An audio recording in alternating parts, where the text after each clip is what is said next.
January of last year, Dave Thomas, founder and spokesperson of Wendy's hamburger fast food chain, died. He was 69 years old. You know, the average life expectancy in the United States is 77. Wendy's spokespersons, however, denied any relationship between the bacon double cheeseburgers, another fast food fare he hawked on television, and his earlier near-fatal heart attack or his earlier quadruple bypass operation. Every minute, an American clutches at their chest in terror and keels over dead from a heart attack. Strikes down 500,000 Americans every year. Heart disease has been the #1 cause of death for men and women in this country every single year for the last 7 decades. The #1 cause of death in these United States. And soon, thanks to the export of our diet around the world, sought to be the #1 cause of death in the world soon. Now contrast Dave Thomas with Jay Dinshaw, founder and spokesperson of the American Vegan Society. Just a tireless advocate for the animals, a true inspiration. But I never got to meet him because he died too, apparently of a heart attack. He was 66 years old. What? Died of a heart attack? How? Never ate a burger in his life. Raised vegetarian vegan for 40 years. Made me stop, gave me pause. Went, got my cholesterol checked, and wanted to head over to the medical library to see if there's anything new in the medical literature that could help me explain Jay's death. I mean, last time I checked, we were doing pretty good. I mean, was Jay's death just a fluke? So this talk is a product of that review. I started by looking at mortality rates, comparing the death rates of meat eaters to vegetarians to vegans. Vegans are vegetarians that strive to exclude all animal products from their diet, including eggs and dairy, most often for animal suffering concerns. Well, if you look back at the vegetarian literature, you'll see all sorts of kind of circumstantial evidence based on kind of indirect guesses as to how we as vegetarians were doing. So you could point to research that said that, for example, those that ate lots of fruits and vegetables lived longer, and hey, we eat lots of fruits and vegetables. It's not actually the same thing as following real live vegetarians and vegans. I mean, what we'd like someone to do is take a few thousand of us, follow us out for a few years, and kind of see how we do. Now, one could make guesses as to what one might find if someone did something like that. Take, say, our cholesterol levels, for example. We've known for over 50 years that vegetarians have much lower cholesterol levels than meat eaters. Based on those levels, vegetarians should have maybe half the heart disease mortality that meat eaters do, and vegans should have practically none. Right? But is that true? Again, we really didn't know. But, I mean, sounds good to me. I mean, after all, cholesterol is the single biggest risk factor for heart disease, and hey, we've got the lowest cholesterol, right? It doesn't take a rocket scientist to kind of figure it all out. Unless, of course, there was some kind of adverse effect of vegetarianism somehow counterbalancing our low risk, but otherwise, we should be just cruising. Well, let's think of some of the other risk factors for heart disease. Cholesterol, we've got less cholesterol. Obesity, we've got less obesity. Diabetes, we've got less diabetes. Right? Hypertension, we've got less hypertension. We eat more soy, more fiber, more antioxidants, less animal protein, and hey, don't we have lower stroke rates and cancer rates too? We should just be kicking tush in the whole mortality department. So anyway, I got this email from FARM, the Farm Animal Reform Movement, an animal rights group in Washington, D.C., and they were compiling their annual table of American deaths for which the consumption of animal products represent a substantial contributing factor. And so they asked my medical opinion as to exactly which diseases those were. So I said, aha, finally, a chance to go to the medical library and see if indeed there's anything new that could help explain Jay's death, to answer that nagging question about Jay Dinshaw that continued to haunt me. Now, whenever I take on a new research project, the first thing I do is look at the latest research, which is what I'd like to share with everyone today. So I went to Harvard's medical library, probably the best in the world, half expecting more estimates, more guesses as to how we as vegetarians were doing. Little did I know we had real data now, actual studies that took thousands of vegetarians and followed them out for years. So finally, real data, the latest data on vegetarian mortality rates. I was like drooling, right? Finally. Maybe we were doing even better than our estimates, right? All right, well, this is what I've been waiting for. A study of 8,000 vegetarians followed for 18 years. Ooh. I didn't wait to go back to my seat, didn't wait to go home. I just stood there in the newly received journal section. This was just published last year, 2002, and read it. I stood there and my jaw dropped. Stunned into silence, shocked at what I saw. They reported no difference between the mortality rates of meat eaters compared to the mortality rates of vegetarians. No difference. But wait a second, it doesn't make any sense. What are the top 3 killers in the U.S.? Heart disease, cancer, stroke. How could we be dying at the same rate as meat eaters? It doesn't make any sense. Well, there are 3 findings I'd like to investigate with everyone today, and that's finding number 1. Why do meat eaters seem to live just as long as vegetarians? And not only did vegetarians not seem to live longer, they had basically the same cancer death rates too, the same number of colon cancer deaths, the same fatal stroke rate, and this is what I've been worried about, the same rates of fatal heart disease. They found no difference in the risk of dying from a heart attack between those that ate meat and those that didn't eat meat. What are you saying? Doesn't that go against everything we know, though? Right? What about our cholesterol? What's counteracting all of our natural potential as vegetarians? Right? Now, we don't have more heart disease than meat eaters, but certainly more than we should. Right? So I went down the list of mortality rates for all the other diseases. Same mortality rates from stroke, heart disease, same difference, same. Okay, well, at least out of the list of the top dozen or so things people die from, there were at least 2 classes of diseases for which the mortality rates were significantly different between vegetarians and meat eaters. Unfortunately, they were not in our favor. Some of the data suggested that vegetarians seem to have a 50% greater risk of dying from breast cancer, for example. But that was explained away by the fact that vegetarians tend to have less children, which is a well-known risk factor for breast cancer. So vegetarianism probably has nothing to do with breast cancer mortality. I just want to make that clear. But the second finding is less easy to explain away. They found that vegetarians had over twice the risk of dying from degenerative brain diseases like Alzheimer's disease. What?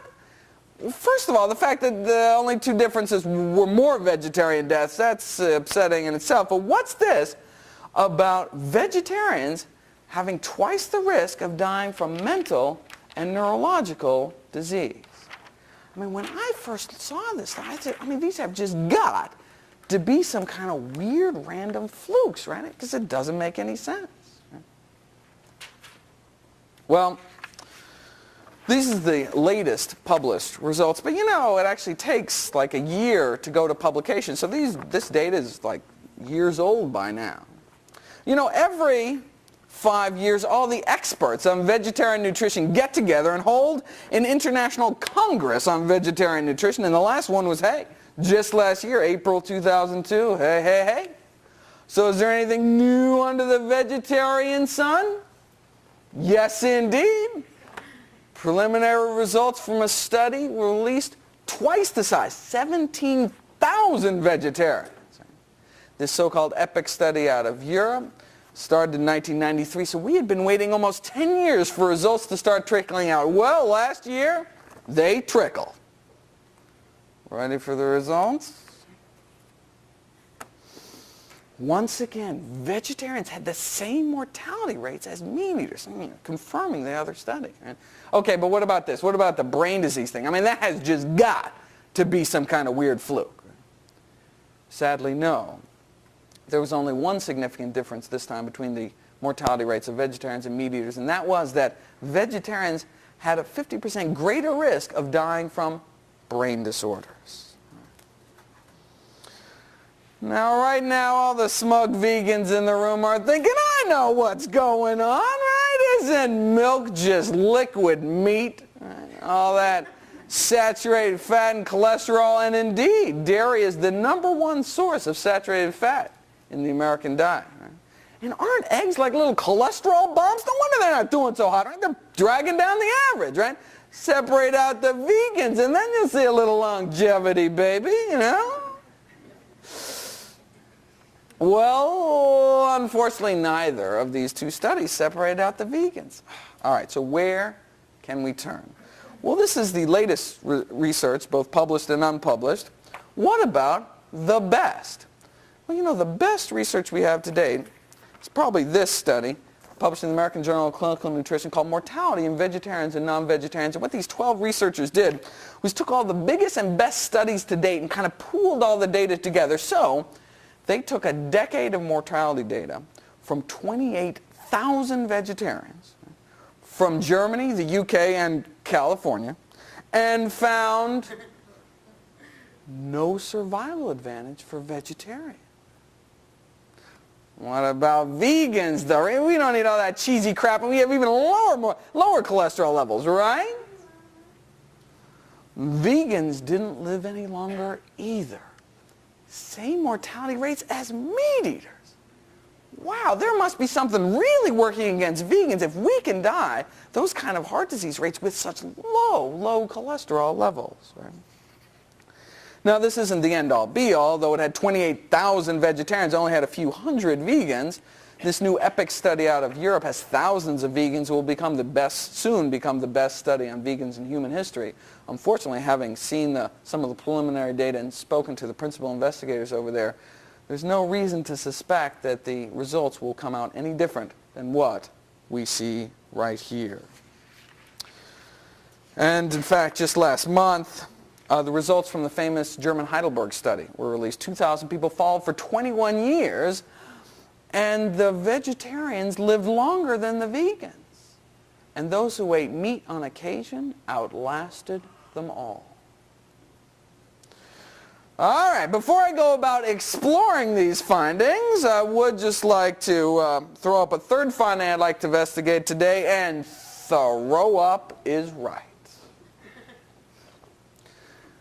Osteoporosis has reached epidemic levels in this country. 10 million Americans, particularly women, suffer from this disease. Now, if you compare the bone mineral density of vegetarians to meat eaters, it's about the same. Now, in some studies, the bone mineral density of vegans has not been as good, but you know, bone mineral density is only one indicator of bone health. What you also want to know is if someone's actually more likely to break something. So, hip fracture rate has been considered kind of like the gold standard in terms of an indicator for bone health. But since there's never been any studies on hip fracture rates in vegetarians, I don't think we can conclusively say much about vegetarian bone health. Again, we could estimate, right, based on bone mineral density, we're probably doing pretty good. But again, we didn't have any studies on hip fracture rates in vegetarians until now.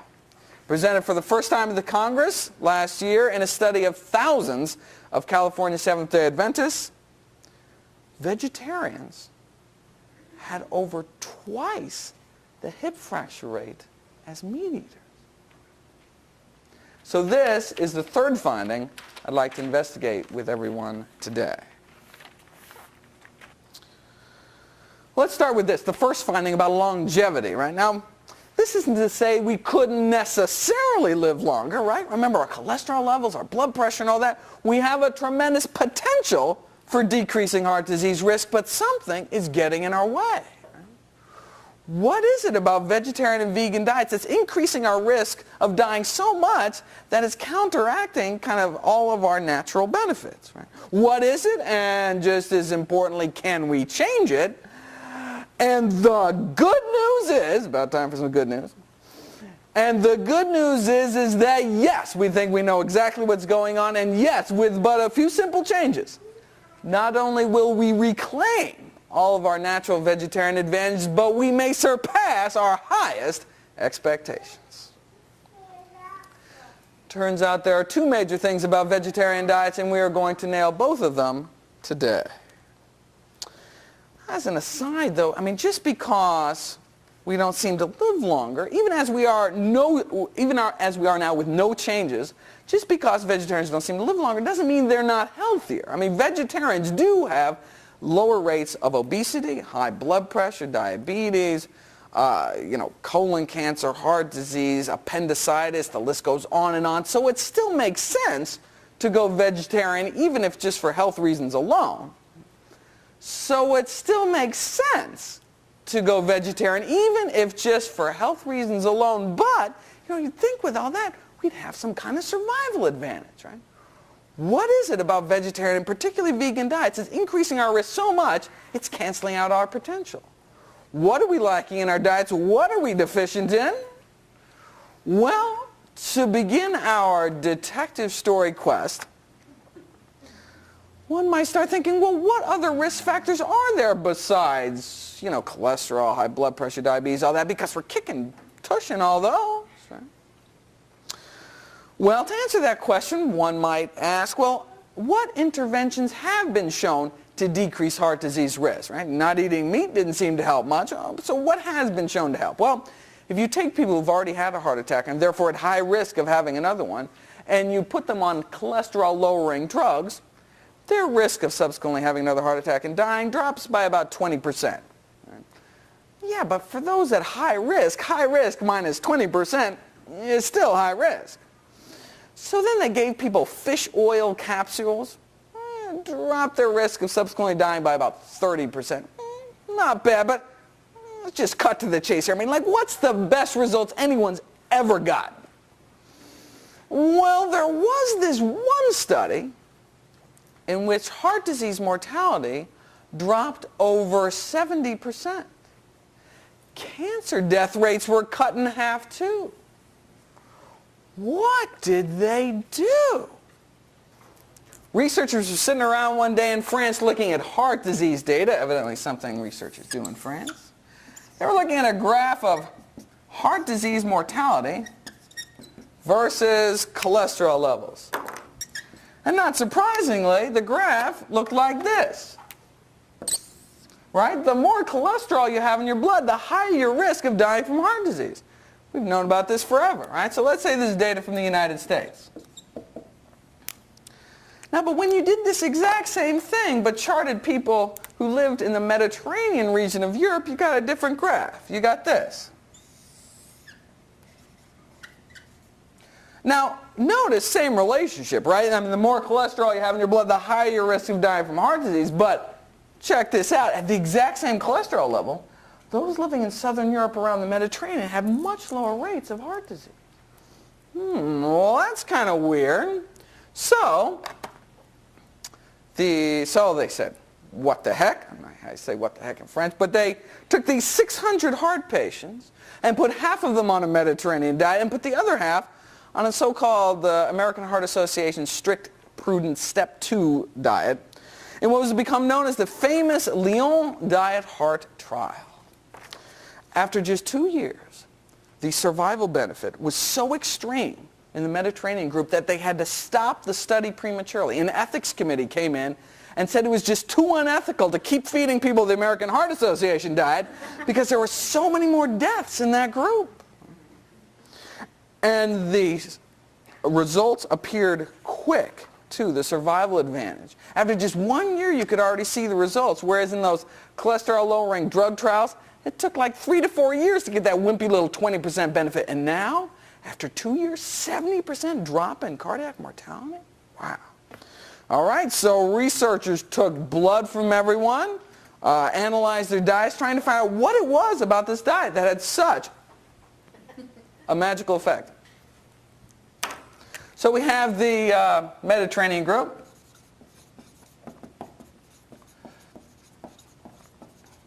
And the control group. So well, the first thing they did was looked at cholesterol levels. Right? After all, cholesterol is the single biggest risk factor for heart disease, and found that after 2 years on this American Heart Association diet, their average cholesterol was 239. What's your cholesterol supposed to be? A lot less than that, absolutely. Whereas in the Mediterranean group, after 2 years on the Mediterranean diet, their average cholesterol was 239. Exactly the same. Wait a second, 70% less cardiac mortality and the exact same miserable cholesterol? What's going on? So they looked at everyone's diet. What were these people eating? Right? Was the Mediterranean group eating a lot more fish or something? Isn't that supposed to be good for your heart? Well, no. The Mediterranean group was not eating significantly more fish. What they were eating more of, they were eating more fruits, more vegetables, more beans, more whole grains, less meat. Well, you know, wait a second. We do that. We don't have 70% less cardiac mortality. What's the deal? Well, digging a little deeper, they think they've found the deal. One of the most significant differences between the Mediterranean group and the control group was what's called an omega-6 to omega-3 ratio. The omega-6 to omega-3 ratio of the control group was 20, and the Mediterranean group, it was 4. All right, well, what's an omega-6, what's an omega-3, and why does the ratio make any difference? Well, fats and oils are made up of constituents called fatty acids.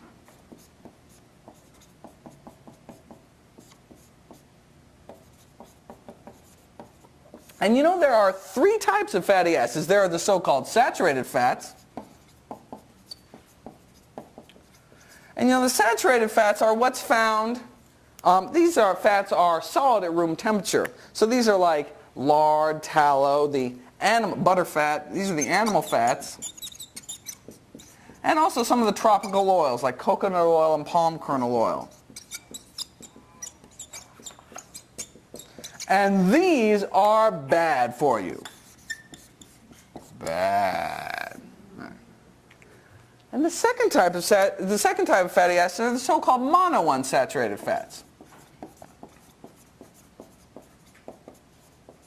And you know, monounsaturated fats are what's found in nuts, avocados, olive oil, and canola oil.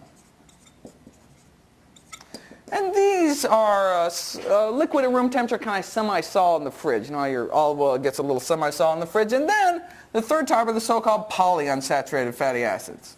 These are liquid at both room temperature and in the fridge. And you know there are 2 types of polyunsaturated fatty acids, the so-called omega-3's and the omega-6's.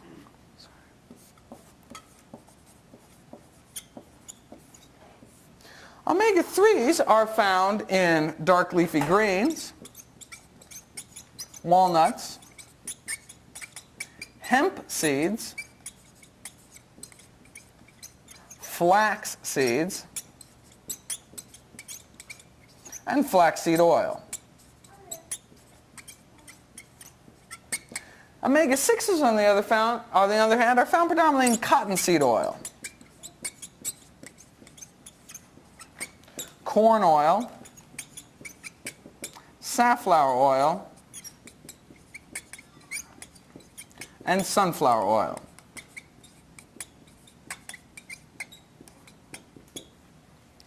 Now, to understand why this ratio makes any difference, we must take a quick diversion into the making of a heart attack.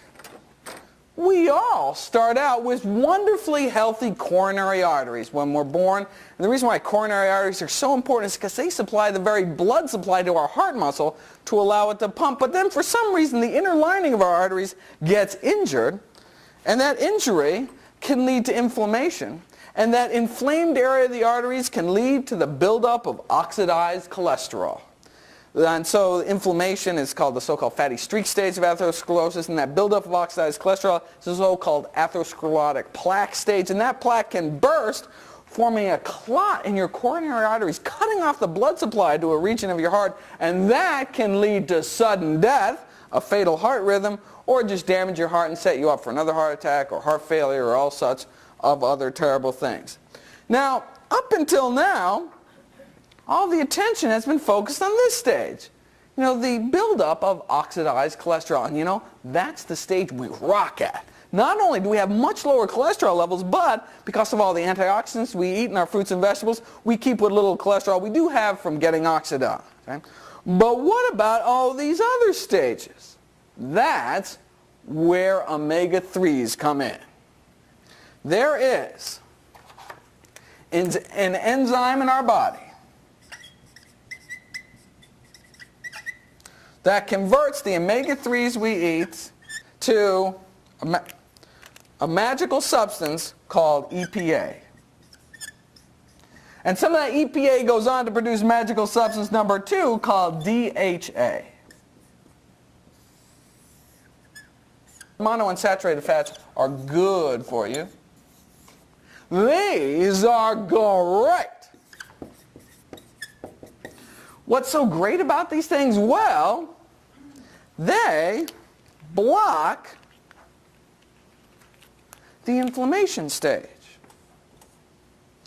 They even block the clot formation stage. They even block this whole sudden death thing. No wonder they're so great.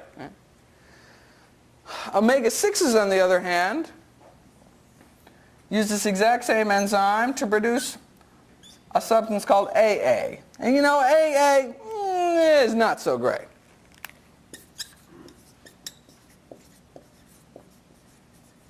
But you know, we need both of these in our diet, omega-3's and omega-6's, because these are the so-called essential fatty acids, meaning our bodies can't make them, we need to take them into our diets. Now, up until 100 years ago, our bodies, we've been eating about roughly equal amounts of omega-3's and omega-6's. So we've had an omega-6 to omega-3 ratio of about 1 to 1, or 1, maybe 2 to 1, about equal amounts of omega-6's and omega-3's in our diet. You know, and our body's smart. It knows all about this great and not so great thing, right? So when we eat about equal amounts of omega-3's and omega-6's, this enzyme prefers omega-3's. Right? And so when you eat about equal amounts, this enzyme kind of makes omega-6's wait in line, and so you make a lot more of this stuff and less of this stuff, and that's great. But then, about 100 years ago, things started to change. Guys with names like Wesson developed all sorts of new ways to industrially produce cooking oils like cottonseed oil, which are just loaded with omega-6's. Now, when you start, and so over the last 100 years, our omega-6 to omega-3 ratio has been rising as we've been eating more and more foods containing things like cottonseed oil and corn oil. And so we've been really flooding our system with omega-6's. And although this enzyme does like omega-3's better when you just swamp your body with omega-6's, this poor enzyme is overwhelmed, makes the omega-3's wait in line, and you make a lot more of this stuff and less of this stuff, and that's not so great. Well, what's not so great about this AA stuff, or arachidonic acid? Well, it actually goes on in our body to produce inflammation. In fact, this is actually how aspirin works.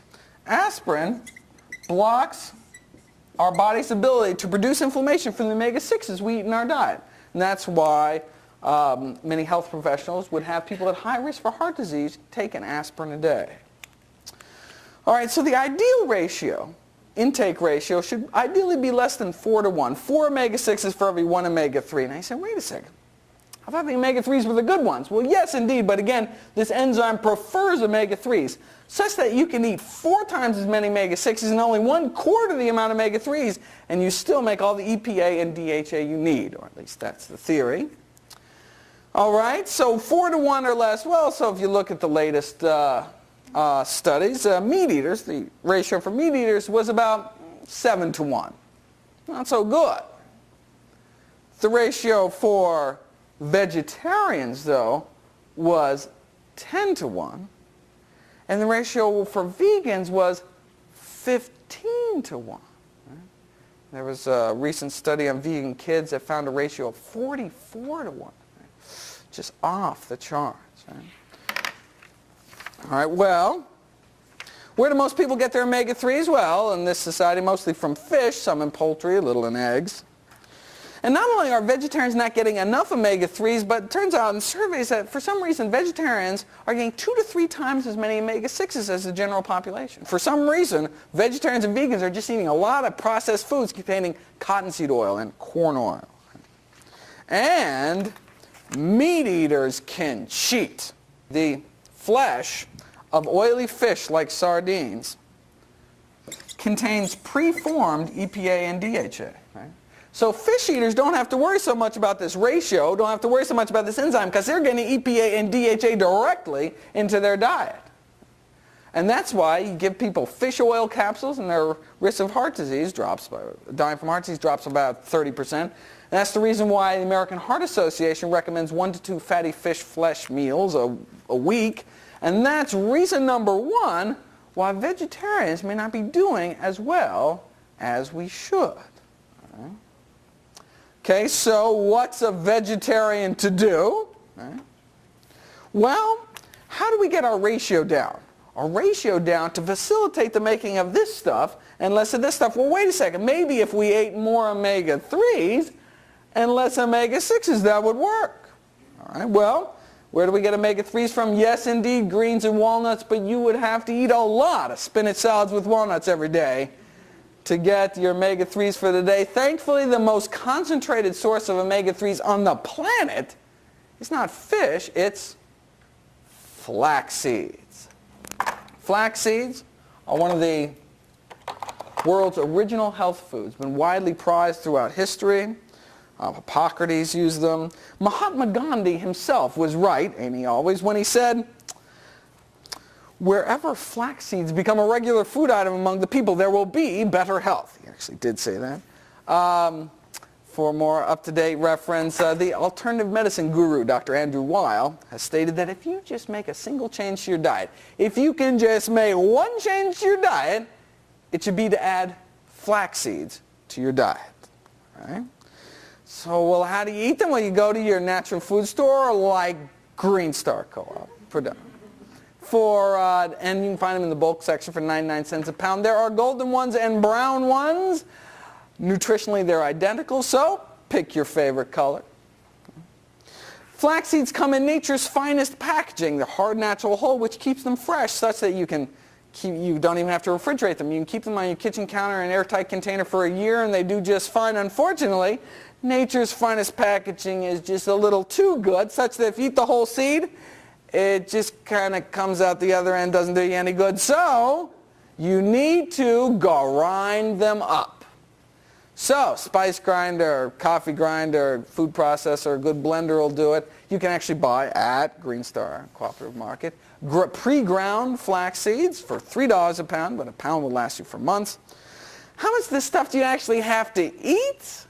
Recommendations keep changing. The NIH disagrees with the World Health Organization, disagrees with Europe, but I think the research points to everyone eating 1 to 2 tablespoons of ground flax seeds every day of your life until you die. And that's about equivalent to American Heart Association's 1 to 2 fatty fish flesh meals a week. Now, and once you do grind it, then you do have to put it in the refrigerator, but ground flax seeds last for months in the refrigerator, although it should not last for months because you're going to eat it every day. What do you do with this stuff? Well, it's ground flax seeds, a light nutty powder. You can do it. You can sprinkle it on your oatmeal or whatever you're eating throughout the day. You can bake with it. You can make muffins, breads, all sorts of things with it. My current favorite is smoothies, though. You take 2 tablespoons of flax seeds, grind them up, and then half a frozen banana, some frozen blueberries, and some nice organic soy milk. Oh, the flax seeds have this real binding quality such that you get these really thick, milkshakey smoothies. In fact, because of that binding quality, you can actually use ground flax seeds to replace eggs in baking. You take 1 tablespoon of ground flax seeds, mix it up with 3 tablespoons of water, and then you mix it up to it's all frothy, gooey, snotty, and that replaces 1 egg in baking. And that's actually the preferred egg replacer of my favorite vegan cookbook author, Joanne Stepanek, if I can give away all her secrets. Yes?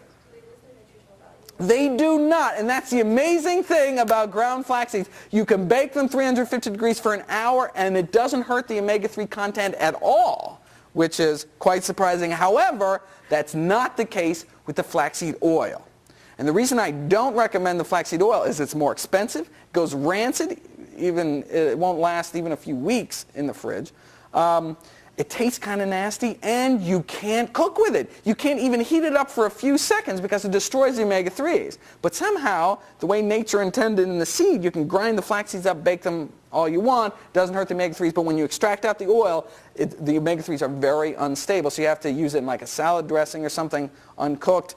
But the reason why I strongly recommend the ground flax seeds instead of the flaxseed oil is because you're missing out on all the other wonderful nutrients that are found in the flaxseed. Flax seeds are also a wonderful source of soluble fiber and boron, and these wonderful phytoestrogens called lignans, anti-tumor, anti-inflammatory, anti-cancer properties, just amazing things which you miss when you just take out the oil.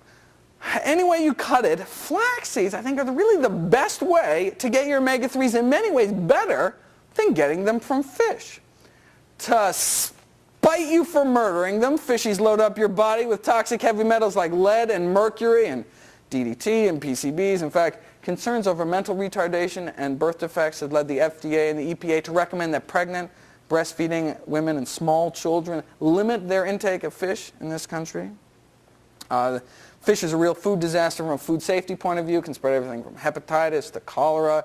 Certainly overfishing is a global environmental disaster, not to mention the poor fishies. So when a fish-eating woman comes into my office, I've just got to hold up my hand and say, just a flax, ma'am.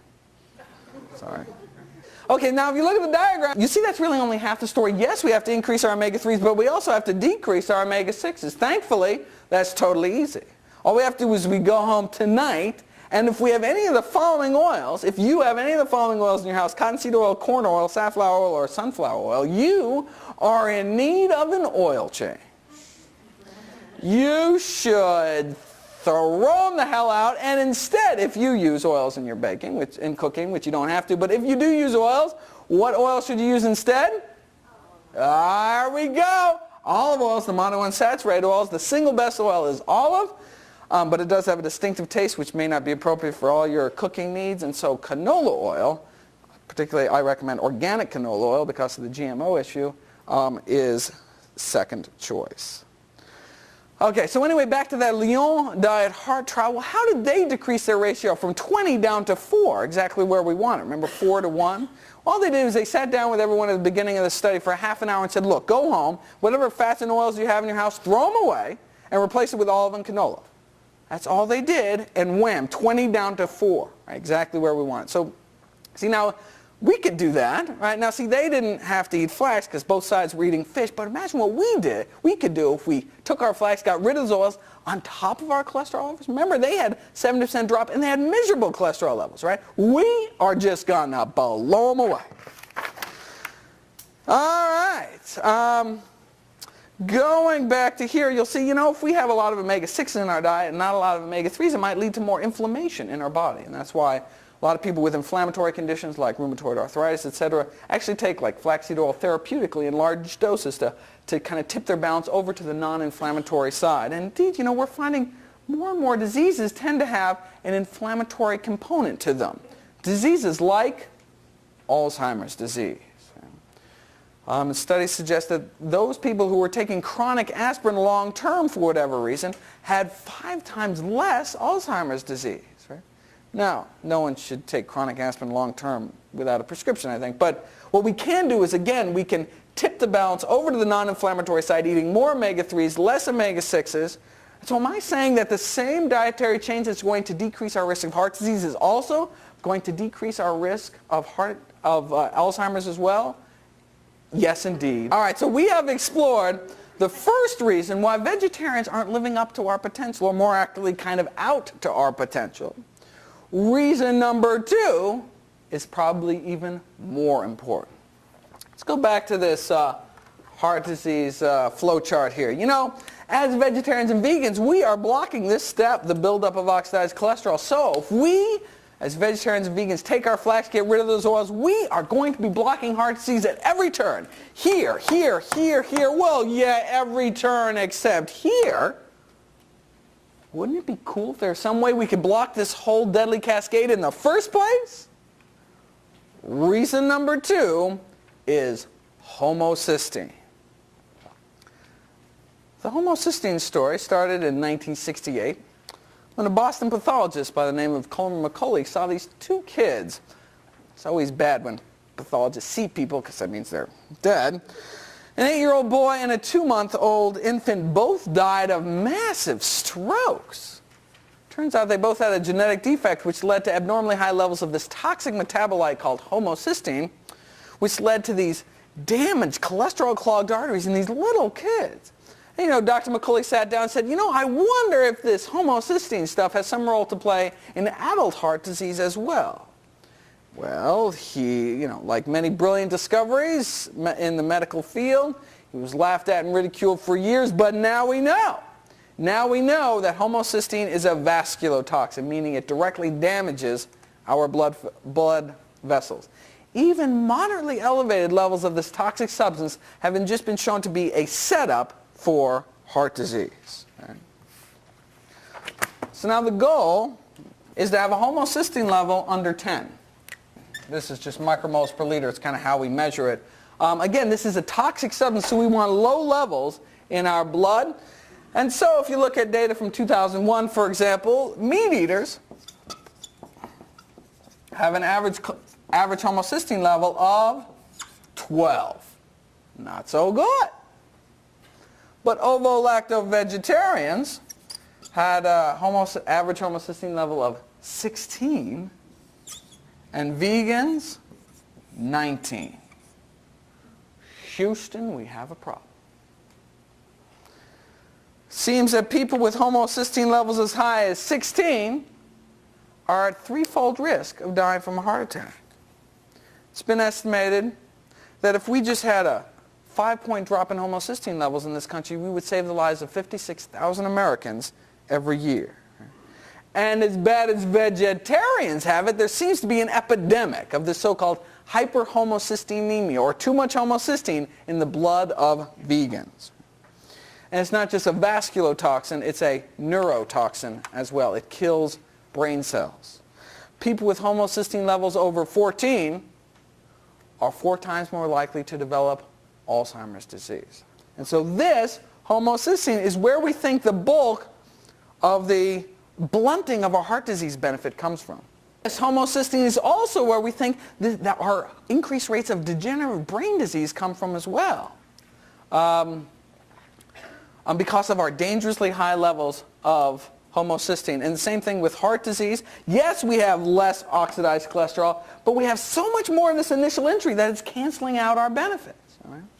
Homocysteine is not just a vasculotoxin and a neurotoxin, though. It's been linked to stroke risk, age-related hearing loss, birth defects, miscarriages, blood clots, cognitive decline, depression, the list goes on. And you know, this is data from 2001. We've got new data now. 2002, a new study came out. You know, meat eaters were stuck up at 12. Not so hot.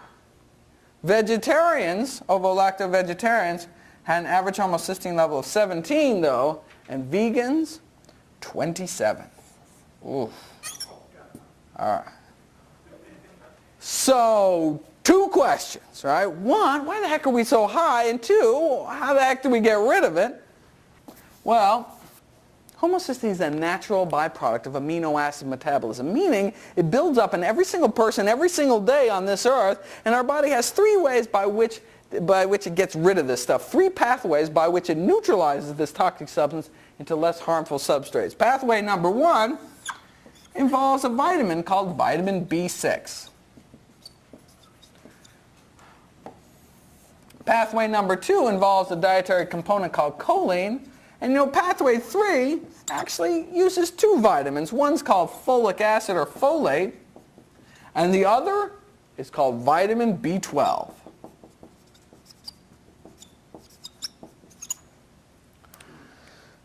Pretty much everyone gets enough vitamin B6. It's found widely through animal and plant foods. Same thing with choline, found widely through the animal and plant kingdom. But folate is found almost exclusively in plant foods, and this vitamin B12, as many of you know, is found almost exclusively in animal-derived foods. This, folate, is the reason why meat eaters are stuck up at 12, right? They're just not eating enough fruits and vegetables, not getting enough folic acid. But this, vitamin B12, is the reason we have such terrible rates of hyperhomocysteemia, or we have such dangerous levels of homocysteine. More and more evidence is accumulating that we, vegetarians and vegans, are just not getting enough vitamin B12 to adequately lower our homocysteine levels. And it turns out for vegans, some vegans aren't even getting enough B12 to avoid the classic B12 deficiency disease. Right? It used to be thought, you don't need to worry about your B12 because you need so little, and it's kind of on everything and you store it up for years. What's the big deal? Severe irreversible brain damage. That's the big deal. Right? Well, what about herbivores like gorillas, right? They don't take no B12. They seem to be doing pretty good. Well, they also eat bugs, dirt, and feces. If you also want to eat bugs, dirt, you may also not have to worry about your B12. But if, for whatever reason, you choose not to, you need to get your B12. Contrary to popular vegan myth, clinical B12 deficiency, meaning symptomatic B12 deficiency, is not uncommon. And I will spare you the gruesome scare stories of the vegans that have died, went blind, were paralyzed because of not enough B12. I mean, do we want articles in the medical literature published with titles like subacute combined degeneration of the spinal cord in a 14-year-old due to a strict vegan diet? This poor vegan kid in Philly got paralyzed, right? Even one of these is way too many, right? So the evidence is perfectly clear. You either eat B12 fortified foods or take B12 supplements. Right? I don't need fortified foods there, partner, because I get all the B12 I need from fermented foods like tempeh and miso and sea vegetables. No, you don't. It used to be thought that lots of plant foods had B12 in it, but actually we were using a faulty test. We were using a test that didn't differentiate between active B12 and these so-called inactive B12 analogs, which look like B12 to the test, but actually unusable by our body. So it actually, if we do take in these B12 analogs, it may actually kind of clog up our B12 machinery and act as anti-B12. Wait a second, can't I just go into my organic backyard garden and kind of pull up a carrot and not scrub all the dirt off? If I may turn your attention to one of the most prestigious sources of vegetarian nutrition knowledge, the Vegetarian Nutrition and Health Letter out of Loma Linda University, March 2002, they had a great article called The 10 Most Common Myths About Vegetarian Diets, and myth number 1 was, drum roll please, vegetables grown in B12-rich soil can meet vitamin B12 needs. It's a myth. It's not true. Okay, so I'll get into the nitty-gritty exactly how we should get our B12 in just one moment. I cannot help but mention one last study. The results from a really landmark study were released last year at the Congress by this Australian researcher who took all these vegetarians who had low B12 levels and had them fill out a well-being questionnaire, kind of how you're feeling, how you're doing, what's your mood, and then gave them B12 for a couple months, and then had them come back, fill out the survey again, and found that those whose B12 levels rose had highly significant improvements in well-being compared to like the sugar pill group. Right? So, and they felt better. They just had more reserve energy. In fact, my favorite anecdote is from Alex Hersheft. He's the president of FARM, founded Meat Out Day, president of the Animal Rights Conferences. He told me he was feeling tired and sluggish. Then he took his B12 and it was like wham, in his words, quote, "The effect was almost immediate and remarkable. My stamina and energy level are up and I feel middle-aged again instead of a tired old man." So take your B12. Odds are you'll feel better. Right? Your homocysteine levels will go down and you'll reduce your risk of getting paralyzed, demented, and dead. All for just pennies a day. You cannot get too much B12. You just kind of get expensive urine. So you cannot take too much B12. Now your body can only absorb a certain amount, so you can't just go a couple months and take a whole bottle, right? But you need a regular, reliable source. But no, you cannot get too much B12. You just kind of excrete it out.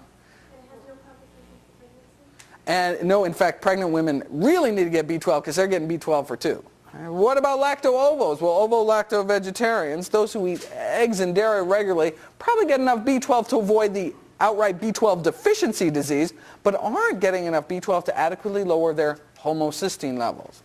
It's kind of like vitamin C and scurvy.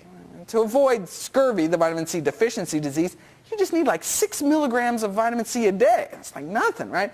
Now, but if you actually want a functioning immune system and all the other wonderful things that vitamin C in foods does, well, you need it like 10 times that, like 60 or 100 milligrams a day. See, that which you need to avoid deficiency is not necessarily what you need for optimum health. The same thing with vitamin B12. About 25% of all ovo-lacto-vegetarians have a functional B12 deficiency, meaning their homocysteine levels are just too high. And that figure may be more like 80% for vegans who've been vegan for 2 or more years. So B12 deficiency is actually not uncommon at all in the vegetarian community, but it needn't be so. Right? Nothing's written in stone. All we need to do is get our B12. And the studies have already been published. You take a whole bunch of vegetarians and vegans, you give them B12, and wham! Their homocysteine levels drop like a rock down to 8. Not up at 12? No. The only reason the meat eaters are stuck up at 12 is because they're not eating enough fruits and vegetables, right? But we can take advantage of our folate intake, right? And as soon as we get our B12, wham, down to 8, down into the safety zone. All right. And meat eaters are catching on. This, in a recent study called Vegan Diet-Based Lifestyle Program Rapidly Lowers Homocysteine Levels. They took these they took these meat eaters, put them on a vegan diet for 1 week. 1 frickin' week, and found that those with the highest homocysteine levels had their homocysteine levels drop by over 20%, right? The vegan diet is like magic.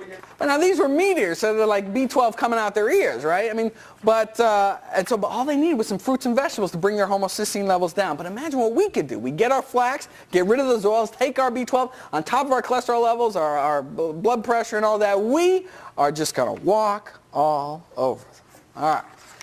So what we need to do to fight homocysteine, vitamin B12 in B12 fortified foods or supplements. If you want to do supplements, there's kind of 2 ways you can do them, weekly or daily. Probably the simplest method is to chew up 1 B12 tablet containing 2,000 micrograms or more once a week.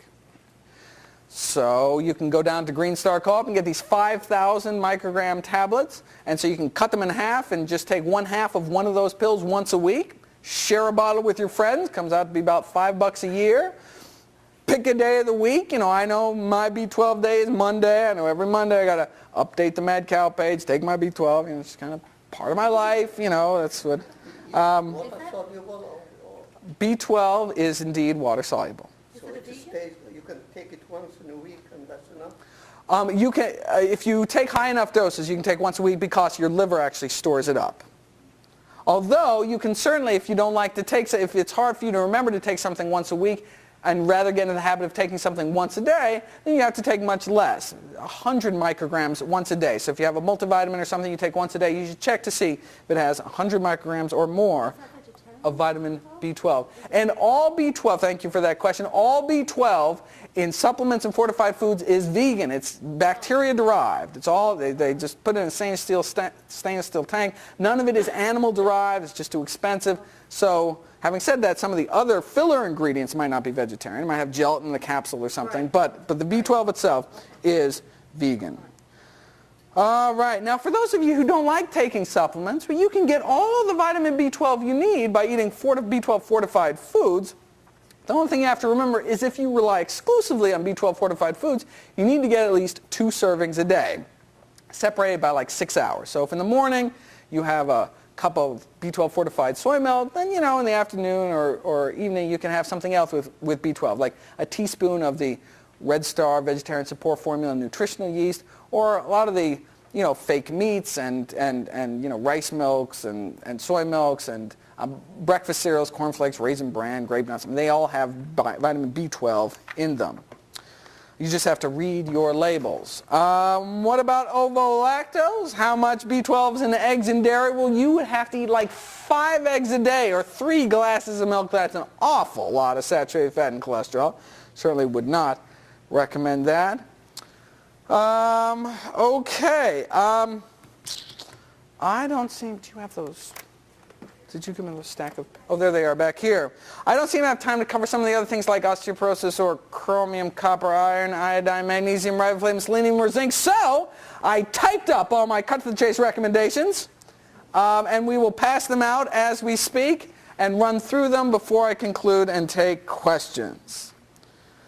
All right, that will be, as that's going around the room,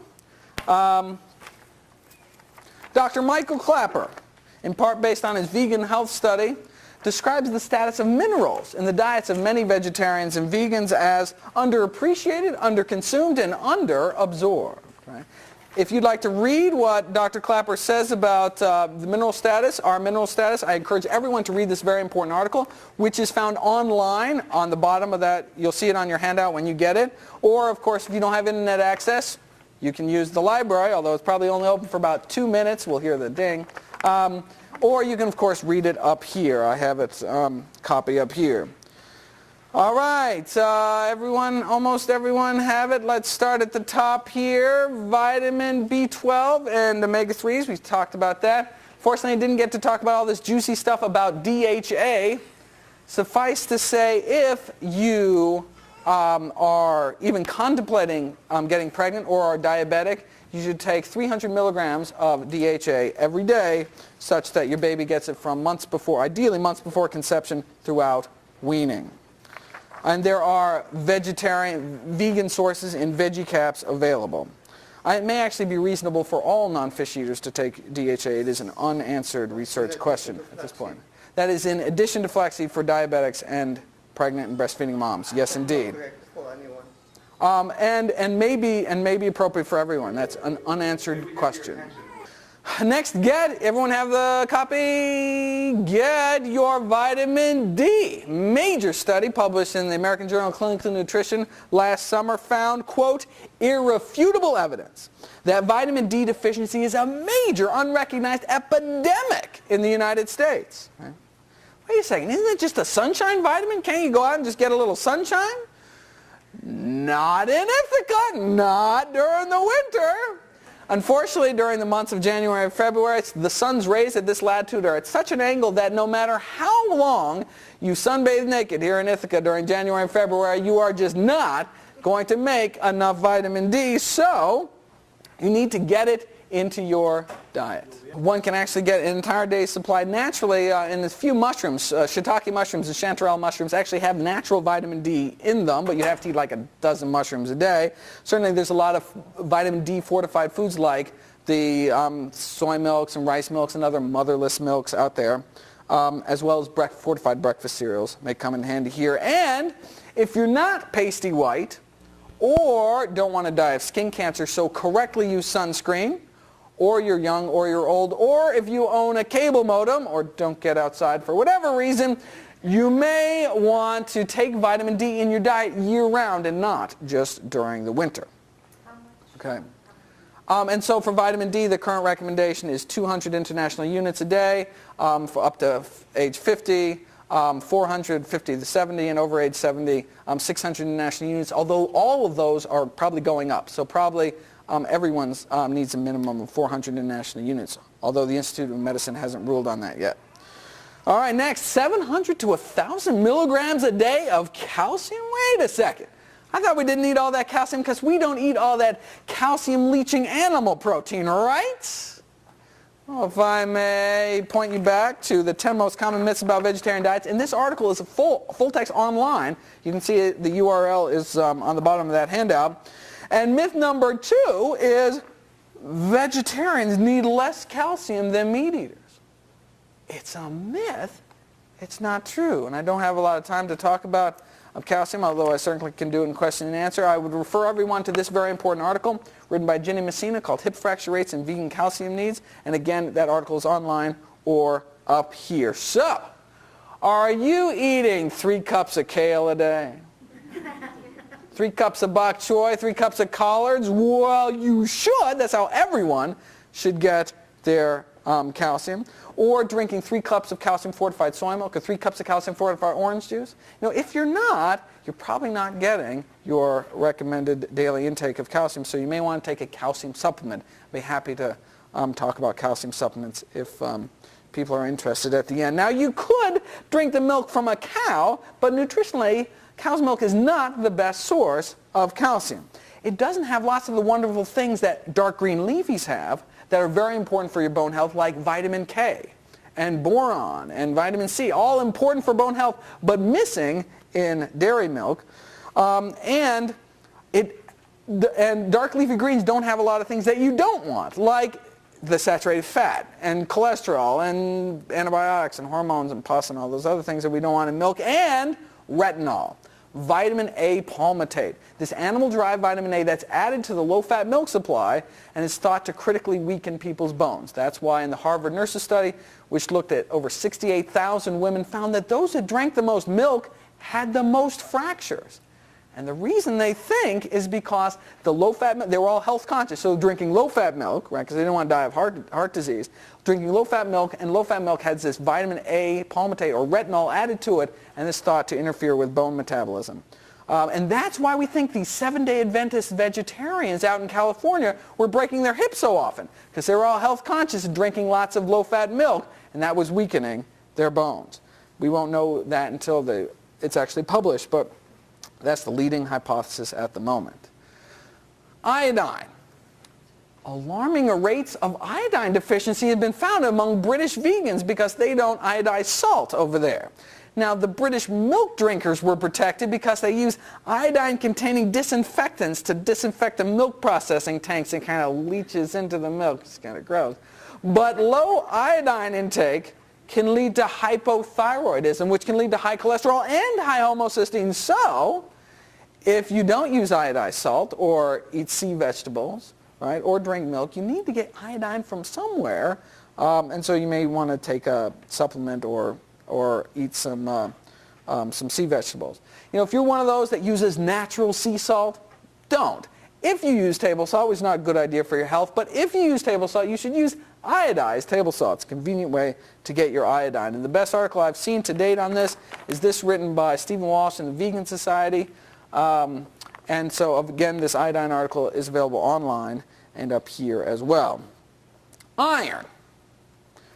Given the new RDAs in the United States, it would seem the only way a vegetarian woman could get enough iron is to eat rusty nails every day. And indeed, 9 out of the 10 studies done on Western vegetarians have found that vegetarians are more likely to be iron depleted, have lower iron stores, but we don't seem to have higher rates of iron deficiency anemia, and that's really what we're worried about. But just because vegetarian women don't have higher rates of iron deficiency anemia than meat eaters doesn't mean a whole heck of a lot, because meat eaters have such crappy rates in the first place. Basically, 1 in 20 menstruating women in this country have iron deficiency anemia, which is a serious disease. So, vegetarian women, eat your beans, greens, grains, and nuts, and eat vitamin C-rich foods with your meals, which enhances iron absorption, as well as getting yourself screened for anemia every year or every few years, like when you get your PAP. And men shouldn't do anything unless first being tested for an iron overload disease called hemochromatosis. If you think you're anemic, you should really get tested. I don't think anyone should just take iron supplements without a prescription. Selenium works as an important cancer-fighting antioxidant. A problem for Northern European vegetarians because they have selenium-deficient soil. Not a problem for North American vegetarians, but if anyone has any British, Belgian, Swedish, or Slovakian vegetarian friends, you may want to tell them to eat some Brazil nuts every month. All right, not a day should go by without everyone eating greens, beans, nuts, whole grains, and fresh fruit. All right, so what's so good about greens? What's not good about greens? It's the healthiest single thing that we can possibly eat. Right? Eating just one serving of dark leafy greens or broccoli every day and you cut your risk of hip fracture in half. Right? I am just in awe of greens. You should eat them every day. While we're on the subject of best and worst, the greens are the best thing we can eat. Anyone know what the most toxic or dangerous food or food ingredient in our current food supply is? What's the worst? Sugar's bad, but there's worse. Soda is bad, but there's worse. Coffee, yeah, a lot of coffee is bad, but there's worse. Shout it out.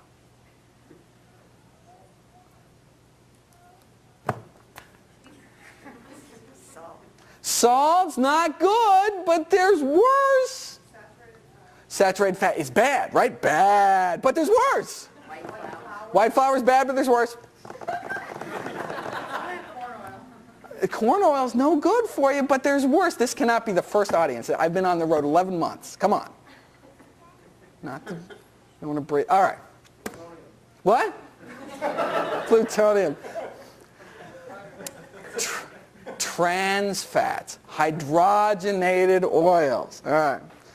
Trans fats are, these toxic trans fats are found only one place in nature, animal fats. All animal fats contain these toxic trans fats. But thanks to better living through chemistry, the food industry found a way to synthetically create these toxic fats by hardening vegetable oil in a process called hydrogenation, which rearranges their atoms and makes them act more like animal fats.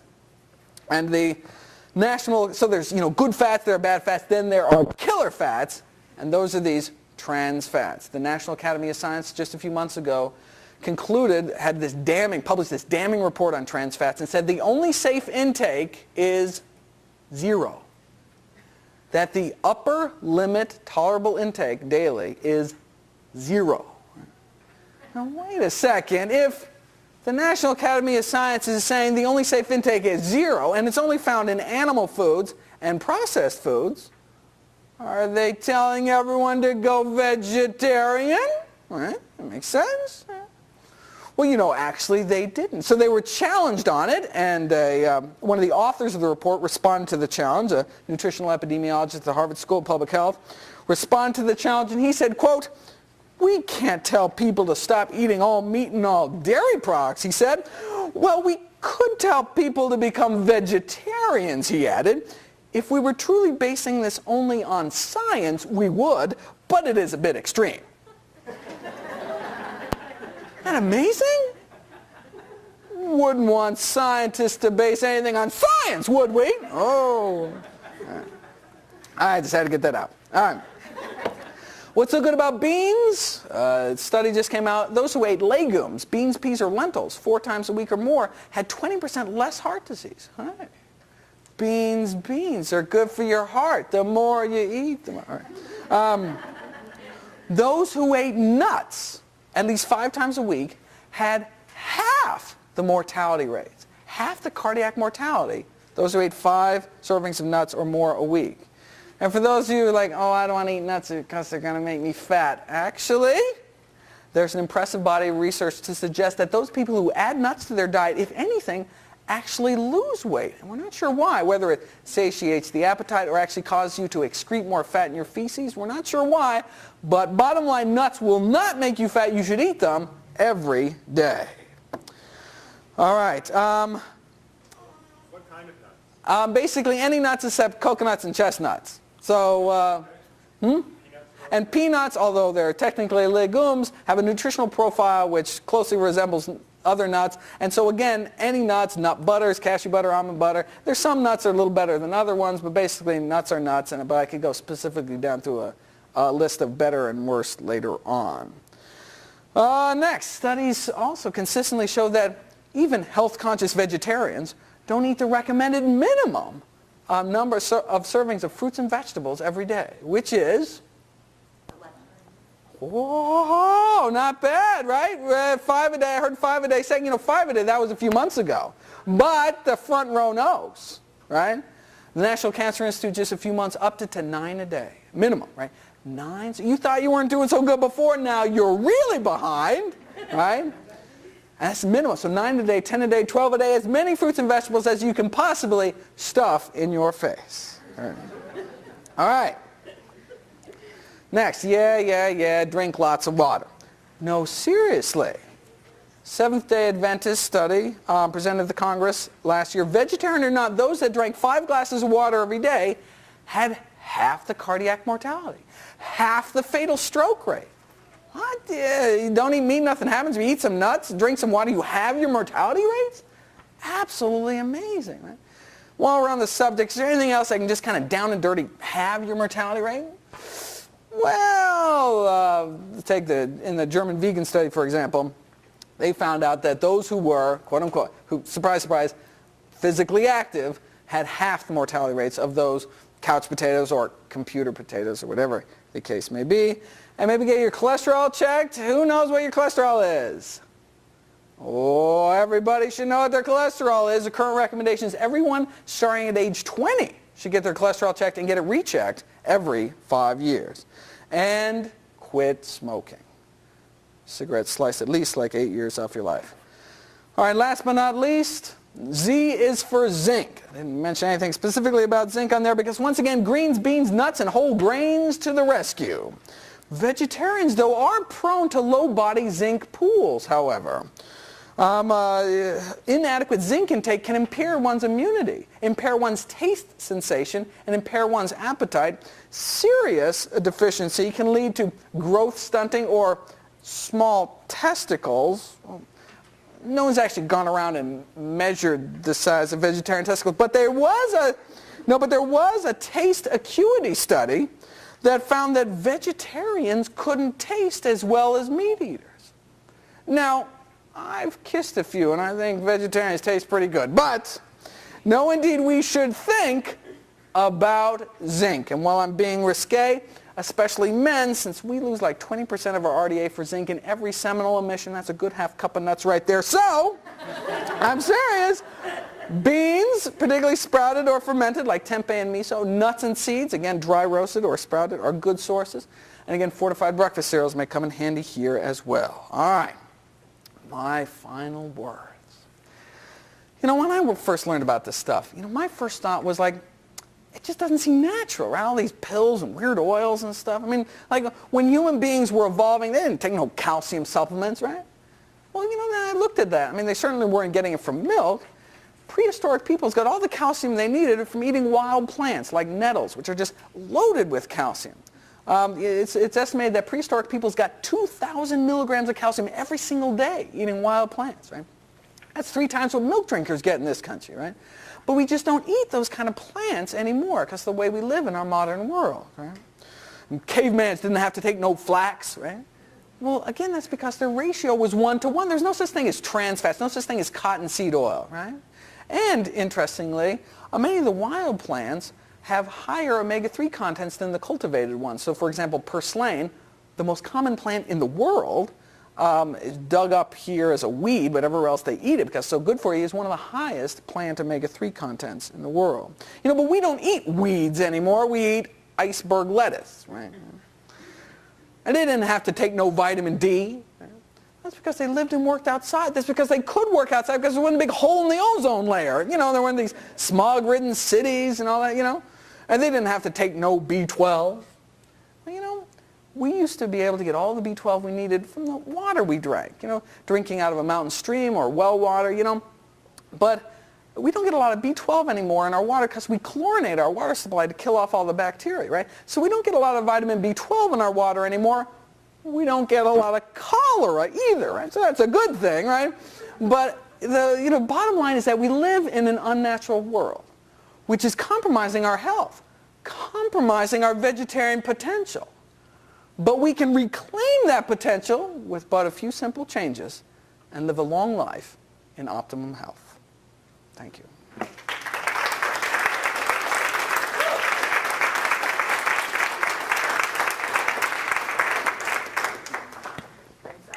The question was, well, wait a second, can you just, I mean, it does have to be 5 glasses of liquid a day, or can it, does specifically water? What about tea and juice? This study, the answer is we don't know. This study asked specifically glasses of water or glasses of non-water, right? And it found out that those that drank 5 glasses of water had half the mortality rates, but those that drank other liquids other than water, that big category, actually had increased mortality rates. Probably because they were drinking soda and milk and some other things, right? So basically we don't know. I would assume that herbal tea is equivalent to water. I mean, that just makes sense to me, but I mean, that's an unanswered research question. We really don't know. What about soy? Soy has been eaten happily by entire civilizations for thousands of years. Soy is thought to reduce one's risk of heart disease, reduce one's risk of osteoporosis, and reduce one's risk of some of the reproductive cancers like breast cancer and prostate cancer, right? Now, there has been some kind of critical studies come out against soy. Most of them, however, are based on laboratory animal data. For example, there was this recent study that found that infant rats don't grow so well on soy milk or on soy formula. Yeah, but infant rats don't grow well on human breast milk either. So that means we shouldn't give babies breast milk. I mean, that's ridiculous, right? They're freaking rats, right? So I give very little credence to that kind of work. Now, there's only really one disturbing human study, period, and that's the Honolulu Heart Study, which was a good study. It took thousands of people, followed them out for decades, and did find that those who ate tofu in midlife actually had accelerated cognitive decline later in life. So we're not talking Alzheimer's or dementia, but actually the people did like word puzzles and stuff as if they were 3 years older. So the 70-year-olds actually completed tests like they were 73 if they happened to eat tofu